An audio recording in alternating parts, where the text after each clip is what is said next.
bem? Vida e Saúde está de volta. Hoje nós estamos com o Dr. Jaime, neurologista, que está nos orientando sobre a questão da esclerose. Já falamos da múltipla, já falamos da ELA.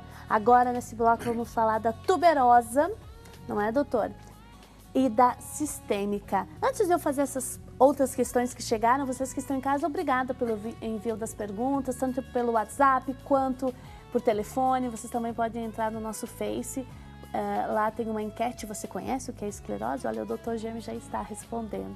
Doutor, a tuberose e a múltipla, que são essa sistêmica? Não. O que são essas escleroses? Veja bem o seguinte, na verdade, nós temos 4 doenças distintas.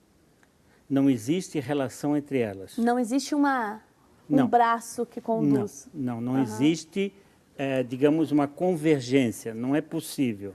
São doenças estanques. Por exemplo, na esclerose tuberosa, descrita por esse professor francês, Bournonville, que foi um discípulo de Charcot, aliás, foi ele que escreveu a obra de Charcot, em 20 volumes, ele descreveu essa doença lá pelos anos 1880, do ponto de vista clínico. Claro que, com o tempo, a gente acabou aprendendo e hoje, com o aporte da genética, descobriu-se que isso é uma doença ligada ao cromossoma 9 e ao cromossoma 16, que estão alterados num lugar que a gente chama losse, que o nome pouco importa no momento, mas o fato é o seguinte, existe uma letrinha ali do cromossoma que foi trocada e ele acaba produzindo uma substância. Essa substância acaba favorecendo o aparecimento de tumores. A esclerose tuberosa é uma doença autossômica dominante, ou seja, quem tem na família vai ter filho com a doença. E a doença geralmente pode ser diagnosticada a partir dos 4 anos de vida, porque é muito típica, porque aparecem uns tumorzinhos que lembram um pouco o que a gente vai ter na adolescência, que são os cravos e as espinhas. Já na criança? Já na criança é muito comum. Na verdade, apesar de ser uma doença genética, que não tem tratamento, nós não temos nada para oferecer em termos de tratamento, é óbvio que, dependendo do setor onde vai aparecer o tumor, por exemplo, vai aparecer um tumor no cérebro, aí o neurocirurgião vai ter que intervir, vai aparecer um tumor no rim, o nefrologista e assim por diante. Ou seja, apesar de ser uma doença genética, ela vai expressar esses tumores em vários lugares do organismo. E aí, sim, nós teremos a participação de vários especialistas. Normalmente, a doença ela tem uma tríade, que geralmente, ela aparece com epilepsia, é muito comum, deficiência mental e as lesões de pele, são muito típicas. É visível, né, essa? É visível. É lógico, porque como é uma doença rara, quem nunca viu, às vezes, pode passar desapercebido. Sim. Né? Mas é muito típica porque a criança vai ter epilepsia, vai ter convulsões, então qualquer médico vai endereçar a criança para o neuropediatra, que em cidade grande, mas em cidades menores, um neurologista que vai acabar fazendo o diagnóstico. Doutor, nós recebemos uma pergunta da Cacilda Martins, de Três Rios, Rio de Janeiro, que tem 66 anos e há 19 anos atrás foi descoberta com esclerose múltipla. Está com muitos linfomas pelo corpo e muito desânimo. Isso é um fator dessa esclerose múltipla? Provavelmente essa senhora ela tem uma forma tardia, esclerose múltipla.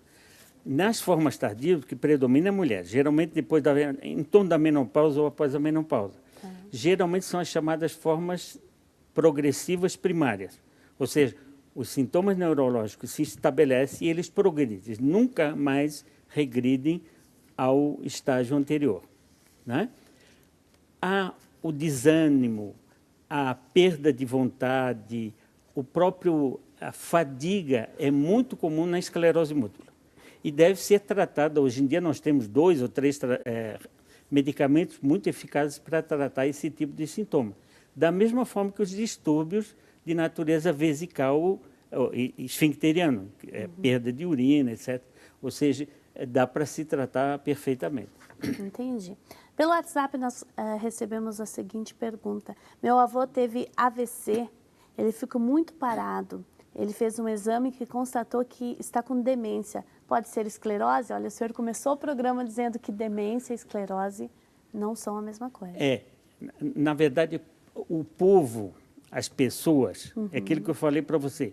Normalmente, o nosso conceito popular, ele é um conceito que vem da Idade Média. Tá. Então, antigamente, eu me lembro da minha avó, a minha mãe, todos os idosos que caducavam, entre aspas, naquela época, eles tinham esclerose. Porque, primeiro, a doença de Alzheimer foi descrita inicialmente por Alois Alzheimer a partir de 1904. Mas a doença só começou a ser compreendida a partir dos anos 70. Né? Então, a nossa compreensão da doença é muito recente. Por outro lado, nós temos demências provocadas por infartos cerebrais, que são as chamadas demências vasculares.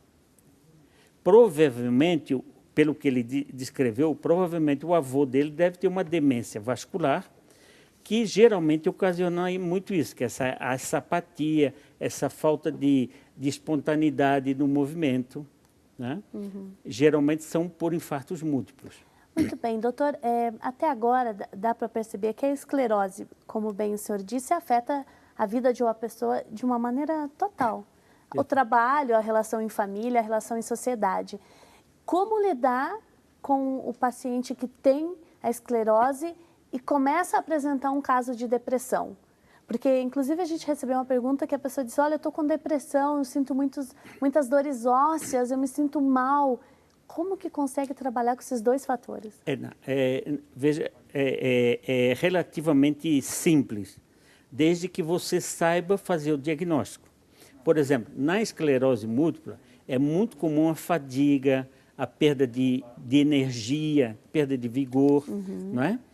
Também tem a depressão. Então, hoje em dia, nós temos critérios para fazer o diagnóstico dessas doenças. Quer dizer, os critérios são como se fosse uma receita de bolo. Claro que você não é obrigado a seguir tudo, mas do ponto de vista científico, se você quiser ter um diagnóstico adequado, você tem que seguir alguns critérios. Por isso que eu digo, hoje em dia, o médico bem informado é um médico que fica meio manietado, quer dizer, ele fica com as mãos meio preso porque ele deve seguir os parâmetros de conduta internacional. Sim. Mas, claro, se um paciente com esclerose múltipla, geralmente acontece muito isso, porque são pessoas muito diferenciadas. Nós temos vários artistas, pianistas, pintores, etc., que tiveram esclerose múltipla e que, claro, manifestaram isso, né? Da mesma forma, querendo separar. No caso do Alzheimer, nós temos um artista recente que abdicou de um filme porque ele está com esclerose múltipla, né? Com Alzheimer. Do Alzheimer, desculpa. Então, o diagnóstico feito, existe uma gama enorme de tratamentos para depressão, para fadiga na esclerose múltipla. Não tem por que o doente sofrer mais do que ele precisa. Ter, no caso, uma depressão. Isso. Doutor, a Sandra Aparecida Gonçalves, de Campinas, disse que o marido, há 5 anos, tem problema numa perna. Anda arrastando a perna. E ele não aceita ir ao médico. E ela pergunta que problema pode ser esse? Arrastar uma perna pode ser desde um problema lá no cérebro até um problema no nervo periférico. O que ele deve fazer é consultar um neurologista para saber qual é o nível da lesão. Porque nós, neurologistas, trabalhamos assim, nós temos uma forma de raciocinar. Nós vemos os sinais, examinamos o doente, vemos os sintomas, temos os sinais, às vezes o doente já expressa os sinais, ele entra no consultório arrastando uma perna, ou muito desequilibrado, como se estivesse bêbado, né? Então isso facilita o diagnóstico, né? E depois, fechando isso, nós vamos fazer um diagnóstico de onde está a lesão no chamado, que a gente chama neuroeixo. Onde é que está no cérebro, está no cerebelo, está no tronco cerebral, está na medula, está no nervo periférico, em suma. Esse diagnóstico feito, aí nós partimos para um diagnóstico, uma hipótese clínica. E a partir da hipótese clínica nós pedimos aqueles exames que são fundamentais para fechar o diagnóstico. Muito bem. A América Naves Malgatti, de Juiz de Fora, Minas Gerais, pergunta se a doença de Pompe está ligada ao tema da esclerose. Não. O que é essa doença? Não, a doença de Pompe é uma doença muscular. Aí sim, mas esse é outro domínio. Uma doença extraordinária, é um grande desafio, mas se avançou muito na doença de Pompe. Tem até uma sociedade americana de familiares de doença de Pompe, que investe muito em termos financeiros para ver se obtém um tratamento mais eficaz. Mas não tem nada a ver com o tema de hoje. Doutor, a Maria Eugênia, de Santa Anastácia, São Paulo, diz que tem um filho que tem a esclerose e o seu comportamento está mudando. Quem tem esclerose pode ter demência, e eu gostaria que o senhor falasse desse processo de mudança de comportamento. Como é isso? Na esclerose lateral amiotrófica, geralmente as funções cognitivas e digamos, o comportamento, as emoções são preservadas. É óbvio que, dependendo da relação do indivíduo com os seus sintomas, ele pode desencadear mais frequentemente ansiedade e depressão. São os sintomas mais comuns relacionados com todas as doenças crônicas, na verdade. Todas as doenças crônicas interferem na vida das pessoas e as pessoas ficam tristes porque tolhe a vida delas. Né? Porque não consegue mais fazer o que fazia. Claro, elas não conseguem se expressar com todo o seu potencial. Então, elas, claro que ficam tristes, mas isso não muda o comportamento. O comportamento, provavelmente, esse jovem, ele está irritadiço, ou seja, ele está deprimido, e uma das manifestações, até tem uma música do Lobão que fala isso, né? Quer dizer, a depressão, a irritabilidade é um sintoma da depressão. Mas a esclerose por si não mudaria esse comportamento da pessoa. Não. Na esclerose múltipla, você tem formas que vão alterar a cognição do indivíduo. Mas isso já são formas mais tardias, depois de um certo tempo de evolução, depois de 10, 15 anos de evolução. Muito bem. A Luísa, de Tietê, São Paulo, fala o seguinte: tenho 82 anos, sinto muita tontura e não tenho muito equilíbrio nas pernas. Isso pode ser esclerose ou o que pode ser? Ela tem 82 anos. Aí existem várias possibilidades. Esclerose múltipla não é. Esclerose lateral amiotrófica também não é. Entendeu? Aí, provavelmente, ou ela teve algum problema vascular, algum processo vascular, nós temos uma artéria grande no tronco cerebral e ela vasculariza as áreas responsáveis pelo equilíbrio, entendeu? Uhum. Ou às vezes até ela tem uma lesão periférica no próprio labirinto de origem vascular. Mas isso a priori eu não posso dizer. Aí sim teria que examinar a doente e aí solicitar o exame adequado. Porque, doutor, com a idade, é natural que as pessoas vão perdendo essa questão do equilíbrio, porque é uma das coisas que os idosos mais reclamam, né? Eu me desequilibro, eu me sinto frágil, eu não tenho segurança. Isso é um fator da idade ou sempre vem aliado a uma doença? Eu acho que a gente tem que tirar um pouquinho também do nosso preconceito em relação aos idosos. Essa questão do desequilíbrio era muito mais comum no tempo dos nossos avós do que hoje. Por quê? Porque os idosos hoje estão envelhecendo com melhor qualidade de vida. E, por exemplo, os idosos hoje fazem atividade física, inclusive musculação, o que facilita, melhora o desempenho. Porque a partir dos 50 anos de idade, você perde, a cada década de vida, você perde 10% das células relacionadas com equilíbrio, relacionadas com controle autonômico, ou seja, da pressão arterial, etc. Então, se nós nos mantivermos ativos, e frequentemente os idosos não são ativos porque eles já eram sedentários, né? É óbvio que ele tem menos massa muscular e o sintoma vai se expressar de forma mais evidente. Realmente é fácil percebermos idosos caminhando nos parques, fazendo atividade, inclusive em muitas cidades que proporcionam academia ao ar livre, Sim. em que os idosos estão presentes. Doutora, eu recebi uma pergunta de um menino de 17 anos. Ele gostaria de saber se é possível a esclerose atingir um jovem que está bem, como é que é isso? Nós já vimos que o Stephen Hawking teve um diagnóstico com 17 anos. Pois é. Possível mas é excepcional. Não é algo comum. Não, eu diria para ele que ele não tem que se preocupar com isso.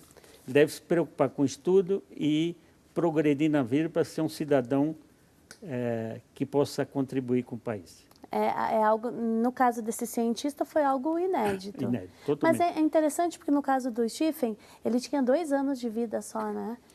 Porque quando ele foi diagnosticado, é aquilo que eu falei para você, a nossa ideia sobre a doença era uma ideia muito mais clássica, muito mais restritiva, que já vinha desde a época do final do século XIX, com o Jean-Martin Charcot, que foi o que descreveu a doença. Depois não, depois começou-se a estudar melhor essa doença, porque começaram a aparecer vários casos que não se enquadravam no perfil original. Eu já tive vários casos também, que não se enquadram, mas que são esclerose lateral amiotrófica. Muito bem. Doutor, a Cleonice, de Cataguases, Minas Gerais, falou que tem uma sobrinha neta com 8 meses. Com 8 meses, essa sobrinha teve 3 crises convulsivas. E hoje ela está com 4 anos de idade e ela não fala e não anda. E foi diagnosticada com a síndrome de Rett, pode ser? Gostaria de saber se tem relação com a esclerose. Não. A síndrome de Rett, RETT,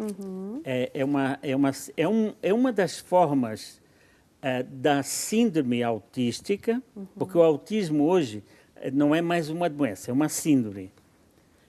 Inclusive a doença de Rett, por exemplo, ela acontece mais em meninas, mas ela não dá tanta epilepsia, ela dá mais, são movimentos anormais e uma queda da parte cognitiva.